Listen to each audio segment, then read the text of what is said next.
Strong room ಕೀಯನ್ನು ಮನೆಯಲ್ಲಿ ಬಿಟ್ಟು ಬಂದಿದ್ದಾರೆ ಅಂತ ಒಬ್ಬರು ಅಧಿಕಾರಿ.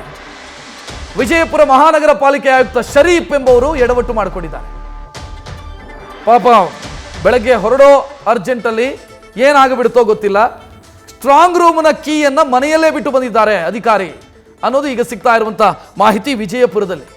ಸೊ ಒಂದು ಡೀಟೇಲ್ ಸಿಗ್ತಾ ಇತ್ತು ಮೈಸೂರಿನಿಂದ. ಮೈಸೂರಲ್ಲಿ ಯದುವೀರ್ ಒಡೆಯರ್ ಮುನ್ನಡೆಯನ್ನು ಸಾಧಿಸಿದ್ದಾರೆ ಅಂಚೆ ಮತಗಳ ಎಣಿಕೆ ಕಾರ್ಯದಲ್ಲಿ ಅನ್ನೋ ಮಾಹಿತಿ ಈಗ ಲಭ್ಯ ಆಗ್ತಾ ಇರೋದು. ಈ ಕಡೆ ರಾಮನಗರದಲ್ಲೂ ಕೂಡ ಅಂಚೆ ಮತಗಳ ಎಣಿಕೆ ಕಾರ್ಯ ಆರಂಭ ಆಗಿದೆ. ಇನ್ನು ಬಾಗಲಕೋಟೆಯಲ್ಲೂ ಕೂಡ ಅಂಚೆ ಮತಗಳ ಎಣಿಕೆ ಕಾರ್ಯ ಆರಂಭ ಆಗಿದೆ. ನಮಗೆ 8 ಗಂಟೆಯ ನಂತರ ಮುನ್ನಡೆಯ ಡೀಟೇಲ್ ಒಂದೊಂದಾಗಿ ಸಿಗ್ತಾ ಹೋಗುತ್ತೆ.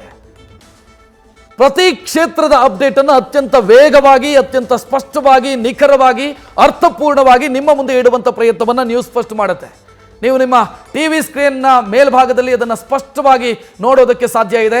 ಯಾವ ರಾಜ್ಯದಲ್ಲಿ ಏನಾಗ್ತಾ ಇದೆ, ಎಲ್ಲಿ ಏನಾಗ್ತಾ ಇದೆ, ಯಾವ ಕ್ಷೇತ್ರ, ಕರ್ನಾಟಕದಲ್ಲಿ ಏನಾಗ್ತಾ ಇದೆ, ಕೆಳಭಾಗದಲ್ಲಿ ಕರ್ನಾಟಕದ ಡೀಟೇಲ್ ಕೂಡ ನಿಮಗೆ ಸ್ಪಷ್ಟವಾಗಿ ನೋಡೋದಕ್ಕೆ ಸಿಗ್ತಾ ಇದೆ. ಎಲ್ಲಿ ಯಾವ ಕ್ಷೇತ್ರದಲ್ಲಿ ಯಾರು ಮುನ್ನಡೆಯನ್ನು ಸಾಧಿಸಿದ್ದಾರೆ ಅನ್ನೋ ಡೀಟೇಲು ಕೂಡ ನೀವು ಗಮನಿಸ್ತಾ ಇದ್ದೀರಿ.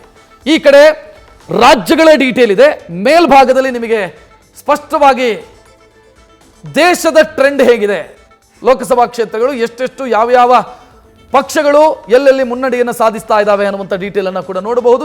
ಇನ್ನು ಕೀ ಕಾನ್ಸ್ಟಿಟ್ಯೂಯೆನ್ಸಿಗೆ ಸಂಬಂಧಿಸಿದಂತೆ ಮತ್ತೊಂದು ಡೀಟೇಲನ್ನು ಕೂಡ ನೀವು ಟಿವಿ ಸ್ಕ್ರೀನಲ್ಲಿ ನೋಡೋದಕ್ಕೆ ಸಾಧ್ಯ ಇದೆ. ನಾನು ಮತ್ತೆ ಹೇಳ್ತಾ ಇದ್ದೀನಿ, ಅತ್ಯಂತ ವೇಗವಾಗಿ, ಅತ್ಯಂತ ಸ್ಪಷ್ಟವಾಗಿ, ನಿಖರವಾಗಿ ಮತ್ತು ಅರ್ಥಪೂರ್ಣವಾಗಿ ಈ ರಿಸಲ್ಟ್ ಅನ್ನು ನಿಮ್ಮ ಮುಂದೆ ಇಡುವಂಥ ಜವಾಬ್ದಾರಿ ನಮ್ಮದು.